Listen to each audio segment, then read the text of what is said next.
They came from the west, not in silence, but in armor. By the end of 1096, the West had sent its champions, not to negotiate, but to conquer. What followed wasn't a march, it was a reckoning.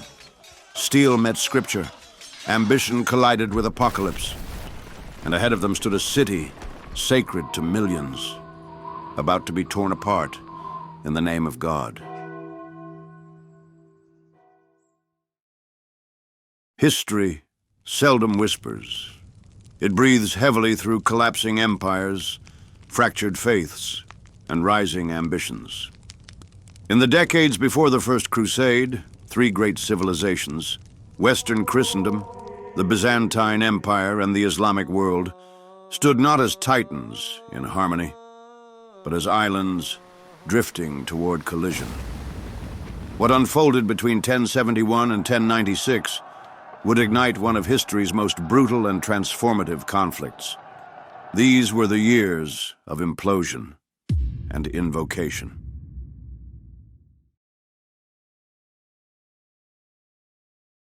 The turning point came beneath the blazing sun of eastern Anatolia.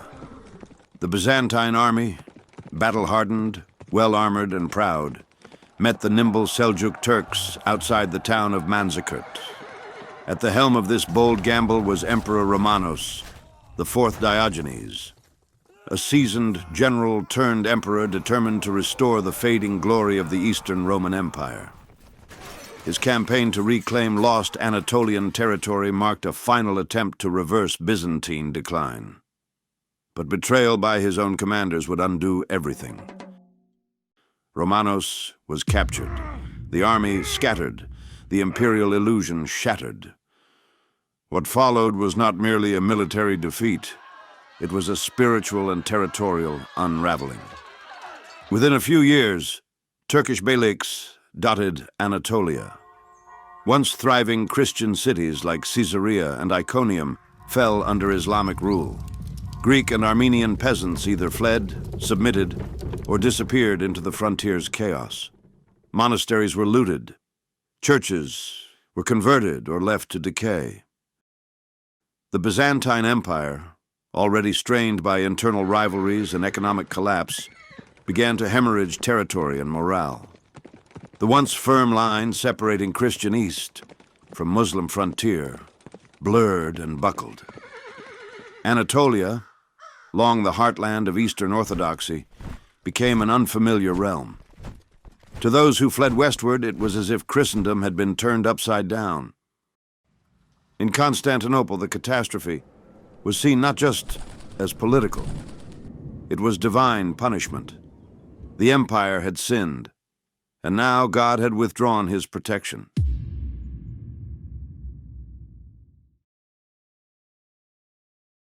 The victors, if they could be called that, were no monolith. The Islamic world, though intellectually radiant, was politically fragmented. The Seljuk dynasty had reached its zenith under the charismatic and ruthless leadership of Alp Arslan and his son, Malik Shah. Rising from the steppes of Central Asia, they expanded Seljuk control across Persia, Iraq, and Syria. Under Malik Shah, the empire shimmered with both power and promise. But after his sudden death in 1092, unity gave way to chaos. The Seljuk domains splintered. Emirs turned on each other. Baghdad became a chessboard of viziers and sultans. In Syria, rival warlords fortified Aleppo and Damascus, more concerned with local survival than distant threats from the Christian world. Even brothers became enemies. The unity of the sword gave way to the fragmentation of ambition. Further south, the Shia Fatimid Caliphate in Egypt battled both the Seljuks and internal decay. They briefly lost Jerusalem to the Seljuks in 1073, then reclaimed it in 1098, just before the Crusaders arrived. In the shadows rose a new and ominous force, the Nizaris, later known in the West as the Assassins. From their mountain strongholds, they turned political murder into an art form. Neither Sunni nor Shia rulers could rest easy while they watched. Yet for all this fragmentation, Islam still thrived. Cairo was a city of scholars. Damascus bustled with trade. Baghdad remained the heart of Sunni thought. But these cultural lights flickered beside the growing shadows of war. And the signs were there, for any who looked closely. Pilgrims from the west had become more numerous and more aggressive. Monks and mystics spoke of fire crossing the desert. The east was watching the west, but not nearly closely enough.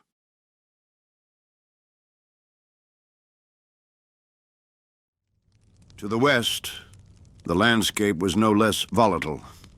Europe in the 11th century was violent, superstitious, and restless. Feudalism dominated. Kings ruled in name, but real power rested in the hands of counts, dukes, and bishops. Knights, bound by loyalty to their lords, lived by the sword. With no external enemy to fight, they turned their blades inward, on each other.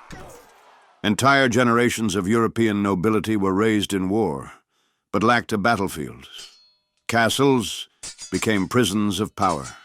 Clerics preached peace, but were ignored by armored men whose lineage demanded blood.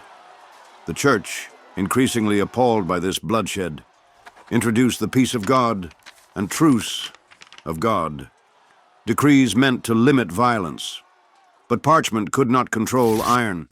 Pilgrimages became the Church's solution. Send the violent to walk barefoot to holy sites. Let sin be washed away by dust and suffering. In the twilight of the 11th century, the world stood on the edge of transformation. Heresies spread, monastic orders fractured. The papacy had been humiliated during the investiture controversy with the Holy Roman Emperor.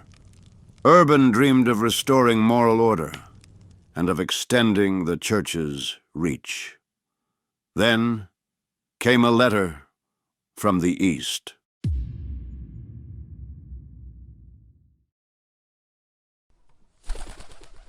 In Constantinople, a man of military intellect and political pragmatism rose to the Byzantine throne.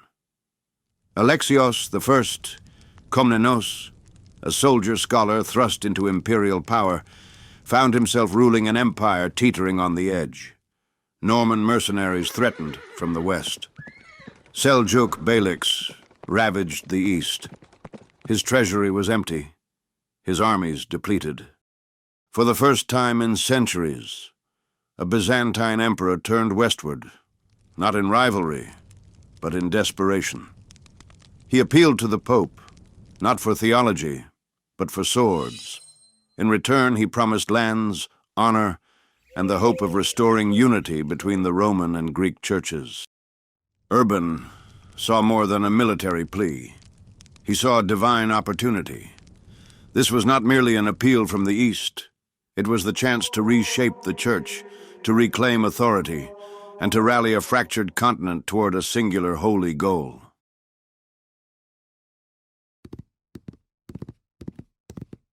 Urban II began a fiery tour of France, speaking in towns, abbeys, and fields. He spoke of Eastern Christians suffering under Muslim rule, of desecrated churches, of pilgrims tortured and humiliated. But Urban did not just speak in lament, he thundered with purpose. He framed the coming war not as conquest, but as liberation. Jerusalem, the sacred jewel of Christendom, had been stolen. It must be returned. And there was more. Those who took up the cross would receive a remission of sins. Violence, if wielded in holy purpose, could sanctify the soul.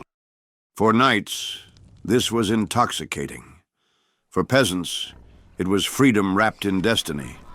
For younger sons with no inheritance, it was land and purpose bound by God's will. At Clermont, before a vast crowd, Urban summoned not merely soldiers, but all of Christendom. In a field ringed by banners, he declared a sacred duty: march to the Holy Land, restore it, redeem yourselves. Heaven itself beckoned.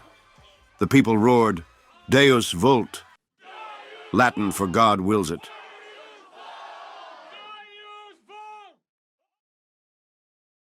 The first to answer the call were not knights, but commoners. The People's Crusade, led by Peter the Hermit, a gaunt, wild-eyed preacher who traveled barefoot on a donkey, and his comrade Walter Sans-Avoir, marched east with zeal, but little else. Fanatical and disorganized, their passion outpaced their preparation. As they crossed Europe, they left violence in their wake, most horrifically in the Rhineland, where Jewish communities were massacred. Urban had not asked for this, but neither did he stop it. By the time they reached Anatolia, the Turks saw not an army, but a mob. Near Nicaea, the People's Crusade was annihilated. The dream turned to dust.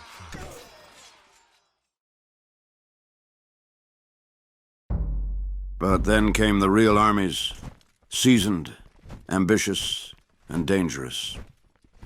Bohemond of Taranto, a Norman warlord with the eyes of a conqueror, saw the crusade as his path to a kingdom. Raymond of Toulouse, older and devout, carried both faith and political cunning. Godfrey of Bouillon, noble and unrelenting, would become Jerusalem's first ruler, though he would refuse the crown, calling himself Defender of the Holy Sepulchre. With them came thousands, knights, cooks, scribes, priests, merchants, a procession of faith, ambition, and desperation, stitched together by the Red Cross on their tunics. Alexios watched their arrival with wary calculation. These were not mercenaries. They were pilgrims armed for apocalypse. He needed them, but he did not trust them.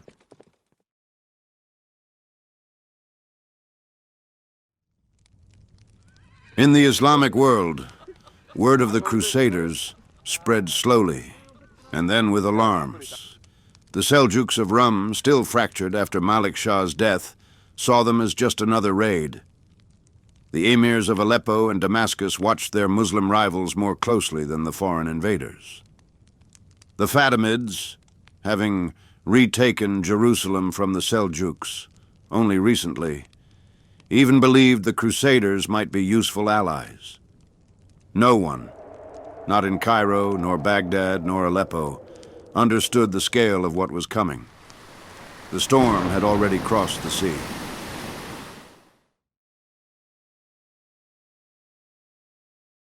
Three civilizations, three faiths, three paths colliding.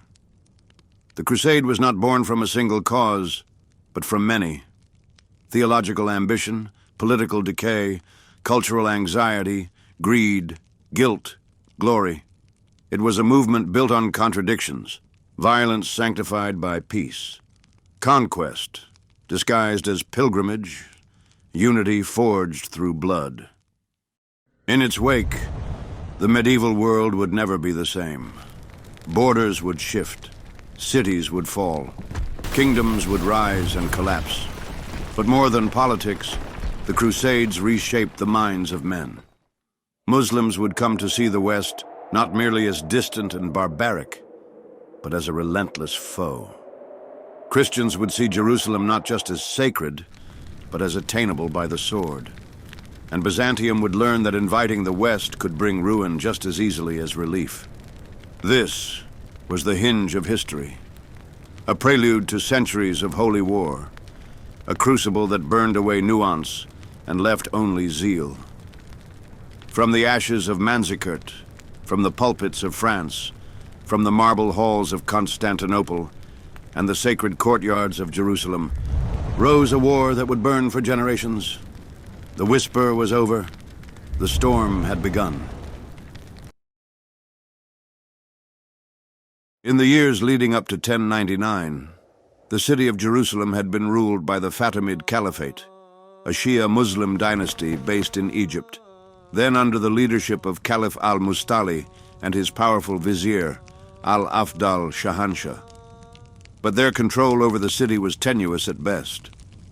Although they claimed authority, their grip was contested, constantly challenged by both internal revolts and external enemies.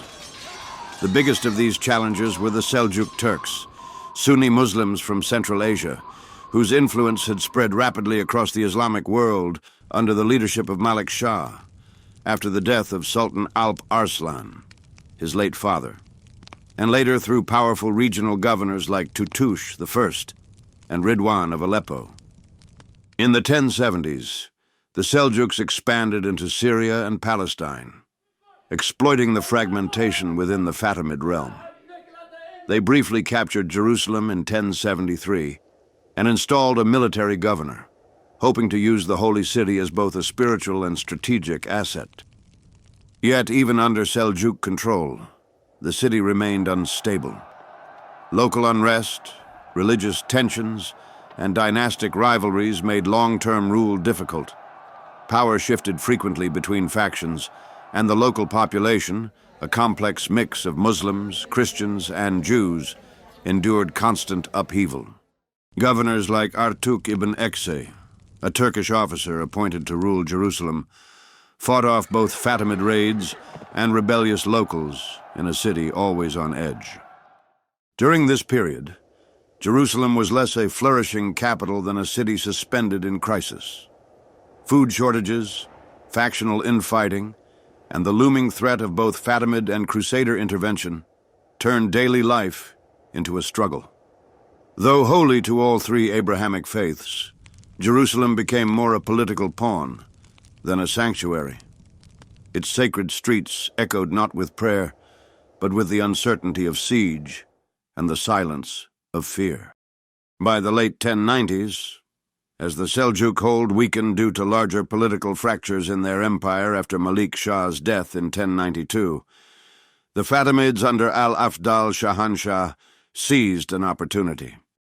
In 1098, he retook Jerusalem not through a bloody campaign, but through shrewd diplomacy, capitalizing on Seljuk disunity and the weakened authority of Irtash, the Seljuk-appointed governor.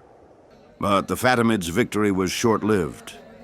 Just a year later, in 1099, the Crusaders, hardened by 3 years of warfare, arrived at the city's gates under the leadership of men like Godfrey of Bouillon and Raymond of Toulouse, and they did not come to negotiate.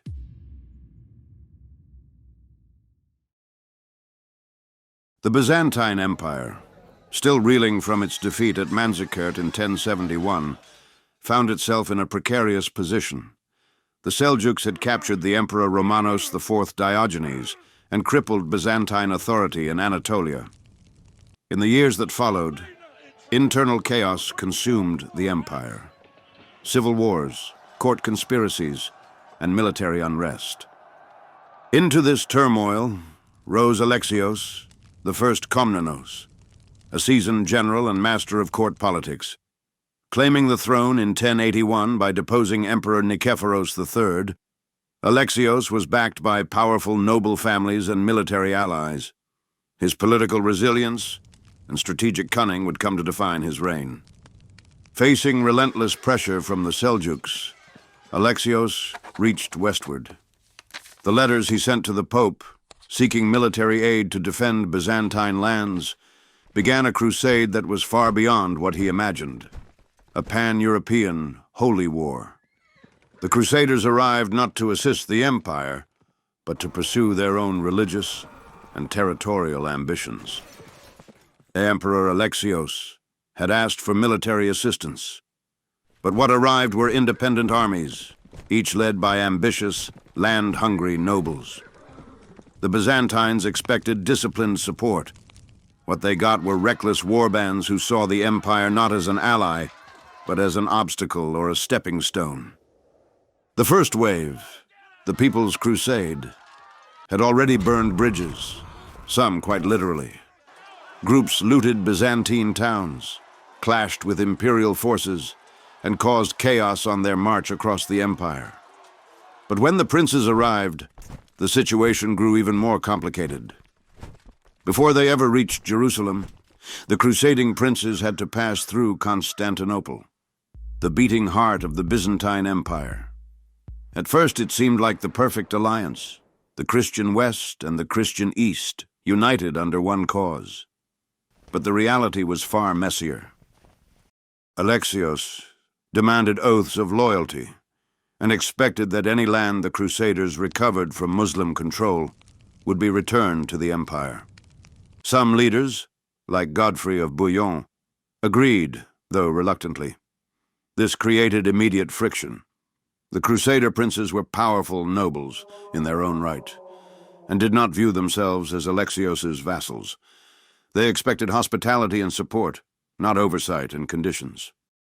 To make matters worse, many of the Crusaders, mostly nobles and warriors from France, the Low Countries, and parts of Germany, collectively referred to by the Byzantines as Franks, arrived in Constantinople hungry, undersupplied, and deeply suspicious.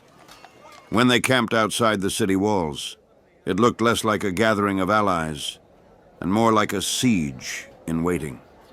Alexios, alarmed by their numbers and unpredictable behavior, rushed to ferry them across the Bosphorus, a narrow natural strait located in modern-day Turkey. Tension thickened. The Byzantines saw the Franks as reckless and undisciplined. The Franks viewed the Byzantines as manipulative and weak. Even when they would fight on the same side, mistrust would linger. The alliance was fragile, shaped by clashing ambitions and a deep lack of faith in one another. The fragile alliance quickly eroded. Crusader leaders believed the Byzantines were sabotaging their efforts or withholding resources. By the time the Crusaders reached the Holy Land, the relationship between East and West had been irrevocably altered. The mistrust born in these years would echo across every subsequent crusade, and would one day lead Crusaders to turn their swords not on Muslims, but on Constantinople itself. Despite the rocky start in Constantinople, the crusading princes had pushed forward through Anatolia and into the Levant.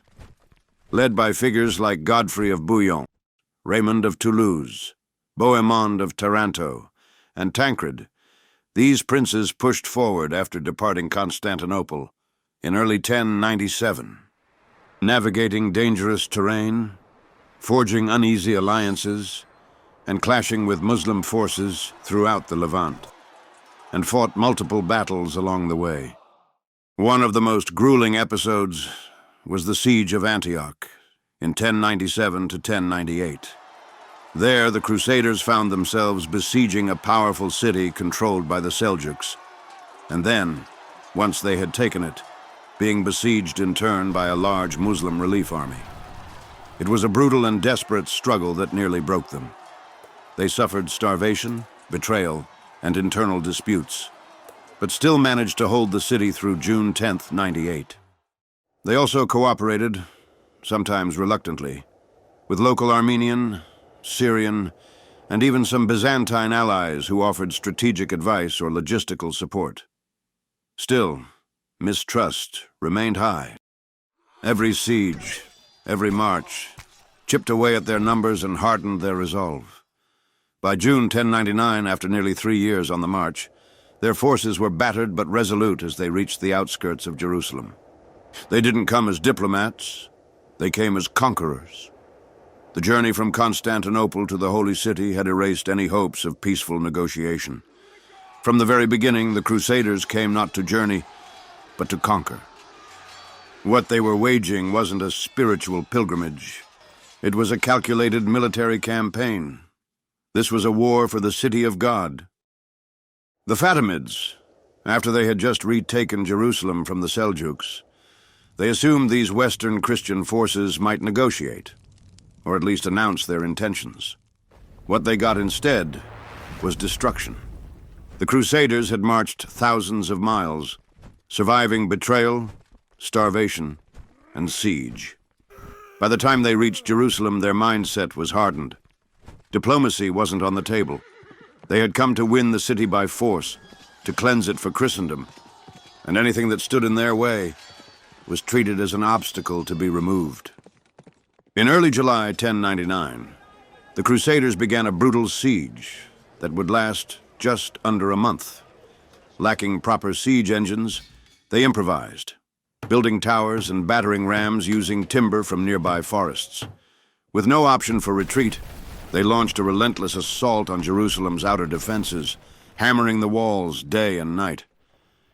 They completely surrounded the city, cutting off food and water, hoping to wear down the defenders.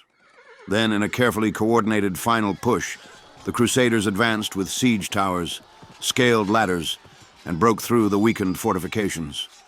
The Fatimid garrison fought fiercely, but they were overwhelmed by the determination and desperation of the attackers. Jerusalem's walls were breached. Its defenses collapsed. The city, holy to three faiths, now lay open to conquest. Once inside, what happened next was one of the bloodiest events in medieval history. Thousands of Muslims and Jews were killed. Blood was said to run through the streets and across temple stones. Jerusalem, once passed back and forth through political deals and local wars, was now taken by force and fanaticism. The fall of Jerusalem on July 15th, 1099, marked the high point of the First Crusade. The city, soaked in blood, had passed into Christian hands. But this victory brought new challenges. Building a Christian kingdom in the Holy Land was no easy task. Jerusalem, Tripoli, Antioch, all were now under Frankish rule, but none were safe. Beneath the loud victory chants was a deep uncertainty.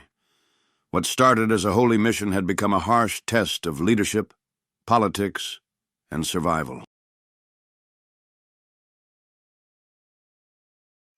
In the early days after the conquest of Jerusalem, the Crusader States found themselves holding unprecedented power, but it was power resting on fragile ground. As Frankish settlers arrived in Jerusalem, the initial excitement of victory began to fade. The dream of a Christian kingdom, once the rallying cry for thousands of knights and pilgrims, now faced the hard reality of governance. The newly formed Latin Kingdom of Jerusalem, led by Godfrey of Bouillon, was immediately in trouble. Godfrey, who had once seemed like a symbol of divine favor, now had to turn military victory into long-term rule. But Jerusalem, though sacred, was poor. Food was scarce. Allies were few. Many of the lands taken from Muslim rulers were far from secure. Even worse, the Crusader army, once united, quickly began to fall into internal disputes over power, land, and unexpectedly, religion. Religious divisions ran deeper than expected. The Crusaders themselves were mostly Latin Christians, but they now ruled over a city home to Greek Orthodox Christians, Syriac Christians, Armenian Christians, and Eastern traditions unfamiliar to many Franks. Suspicion and prejudice toward these groups led to exclusion from power and sometimes outright hostility. Even within the Latin Church, tensions simmered between different clerics over control of holy sites and authority in the kingdom. Instead of forging a broad Christian alliance, the new rulers often deepened divides in their quest for control. Divisions within the Crusader ranks appeared almost immediately. The nobles who had marched to the Holy Land in search of glory and land now began arguing over who deserved what. Many expected land grants or noble titles. There was no clear system of governance. The Latin kingdom was meant to be a unified Christian realm, but it was led by a loose collection of nobles, many only distantly related, with different agendas and backgrounds. The only thing truly holding them together was shared ambition. Godfrey of Bouillon, once a towering figure during the First Crusade, refused the title of king. He preferred to be called the Defender of the Holy Sepulchre, a gesture of humility and faith. But good intentions weren't enough. The kingdom needed structure, and quickly. The Crusader army that had once marched as one was now splintering. The dream of Jerusalem as a unified Christian stronghold was already cracking. The Franks, now in control, were deeply divided, between nobles and common soldiers, between ambition and survival. Among the noble class, arguments over land and authority turned personal. One man rose through this chaos, Baldwin of Boulogne, Godfrey's younger brother. A skilled strategist and an ambitious leader, Baldwin maneuvered himself into power. He eventually claimed the throne of Jerusalem, but not without resistance. Other Crusader leaders believed their own sacrifices earned them the right to rule. Baldwin's rise to kingship sparked bitter rivalries that threatened to tear the fragile kingdom apart. Baldwin's challenge wasn't just uniting Crusader factions. It was ruling a deeply complex city. Jerusalem was layered with Jewish, Muslim, and Christian history. Imposing a Western Christian rule on such a place meant constant tension.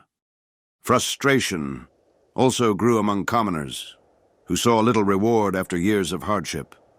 The kingdom's fragile unity didn't rest on shared vision. It survived out of fear of a Muslim retaliation.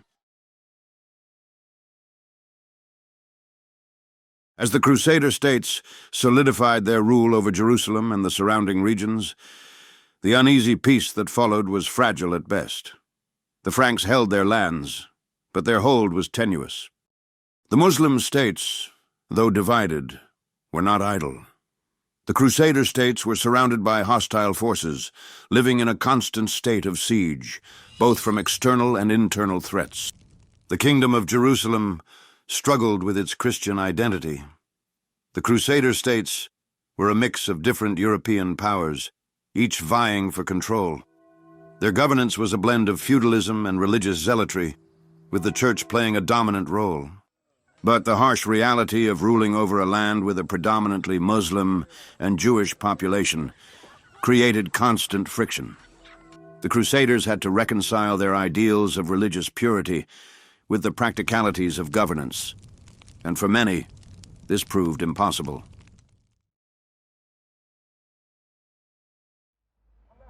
Meanwhile, in the Muslim world, the loss of Jerusalem in 1099 was a devastating blow, one that struck at the heart of Islamic pride. Yet even in the wake of this blow, there was a spark of something far greater, an awakening.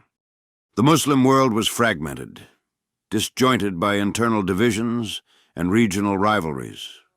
The Fatimids in Egypt, the Seljuks in Anatolia, and a host of regional emirates across the Levant and Mesopotamia, each focused on their own struggles.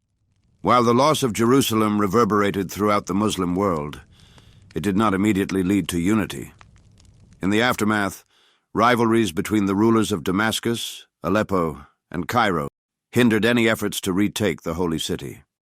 Despite the division, the idea of a jihad to reclaim Jerusalem began to stir. The call to action was first heard in the north, with Zengi, the ambitious and ruthless Atabeg of Mosul and Aleppo, leading a series of campaigns aimed at retaking Muslim lands from the Crusaders. Born into a turbulent age around 1085, Imad al-Din Zengi was the son of Ak-Sunkur al-Hajib, a respected Seljuk military officer and governor of Aleppo, who was executed during the early Seljuk civil wars, a period of intense strife that followed the death of Sultan Malik Shah in 1092. Malik Shah's passing left a power vacuum at the heart of the Seljuk Empire, igniting a bitter succession crisis among his sons and regional governors. This internal disintegration shattered central authority, allowing local warlords and rival factions to rise in defiance of imperial unity. A chaos that would shape Zengi's worldview from an early age. Young Zengi was shaped by this early loss and the constant warfare of his time. Rising through the ranks under the Seljuk sultans, he earned a reputation for both military genius and political ruthlessness. In 1127, he was appointed Atabeg of Mosul, protector of the prince, a title typically granted to elite military commanders entrusted with governance and guardianship of young Seljuk heirs. In practice, it often gave men like Zengi near autonomous power. And from that seat of power, he began a lifelong mission: to reunite the fractured Muslim world under strong leadership, his leadership. Zengi was no ordinary warlord. He recognized that the Crusaders had carved their states into the Levant not because they were unbeatable, but because the Muslim world was divided, distracted, and weakened by its own disunity. His vision was bold and deeply personal. He would be the one to reverse the humiliation of 1099. He would rally Muslims not only with his sword, but with the cry of jihad. And though his enemies feared his ambition, many among the faithful began to see in him something more, a potential savior. As he consolidated control over both Mosul and Aleppo, Zengi began looking westward, toward the Crusader-held territories. He was methodical, launching raids and sieges not just for conquest, but for political leverage. In his mind, every city taken was a step toward the eventual prize, Jerusalem. But first, he set his sights on the weakest link among the Crusader States, the county of Edessa.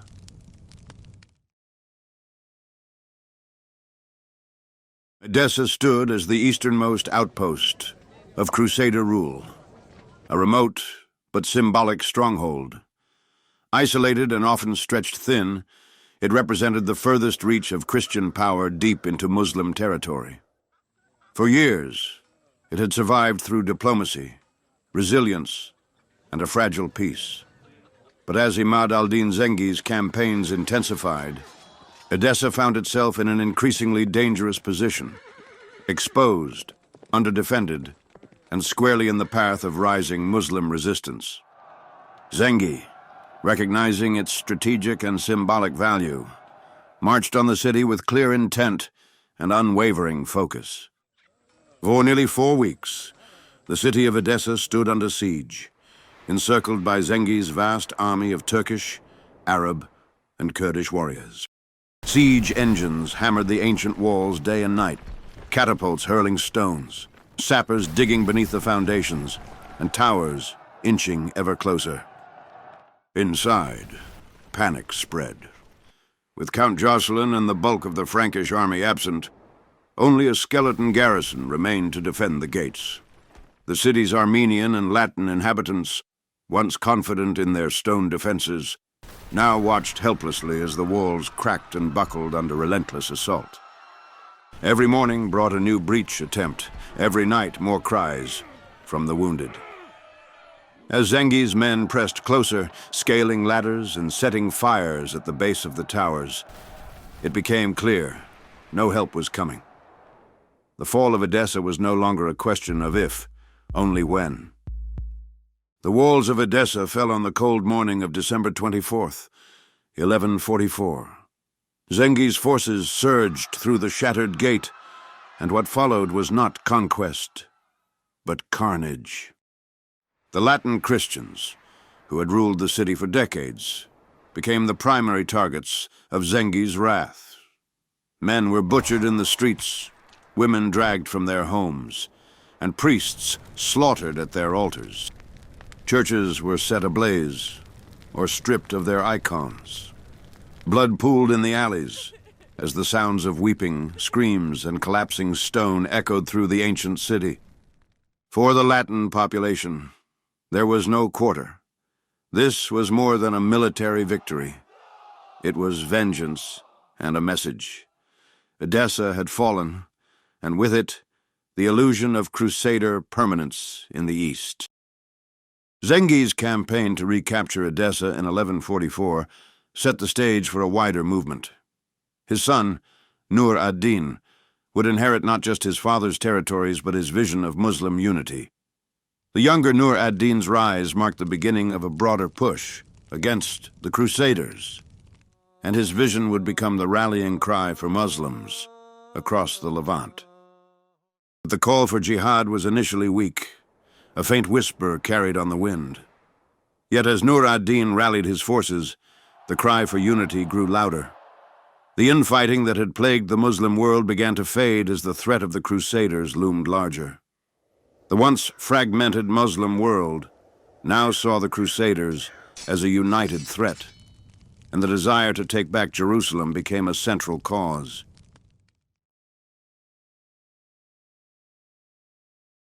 Despite the fragile peace, tensions remained high. The Muslims, led by Zengi and later Nur ad-Din, rallied against the Crusaders. The idea of jihad, a holy war to reclaim the Holy Land, began to take root. For the Franks, the threat of a united Muslim front grew. Yet, the internal divisions within the Crusader States left them vulnerable. The unity that had once been the strength of the Crusader cause was now a distant memory. The Kingdom of Jerusalem, formed under Baldwin I, the young brother of Godfrey who took on the weight of a new Christian kingdom almost 5 decades ago, teetered on the edge of collapse. The internal divisions between the nobility and the commoners made it difficult to govern effectively. Meanwhile, the Muslim world, though still fragmented, was beginning to form a cohesive resistance. The fragile peace between the Crusaders and the Muslims would not last forever. The kingdoms of heaven were not immortal. Their foundations were built on shifting sands of alliances, betrayals, and the ever-present threat of the sword, maintaining their grip on the Holy Land, where every victory was paid for in blood. Thanks a lot for watching. Please subscribe to the channel and like the video if you enjoyed it and learned a little from it. It would immensely help us to keep making more of these medieval history documentaries. We will catch you on the next video. Bye for now.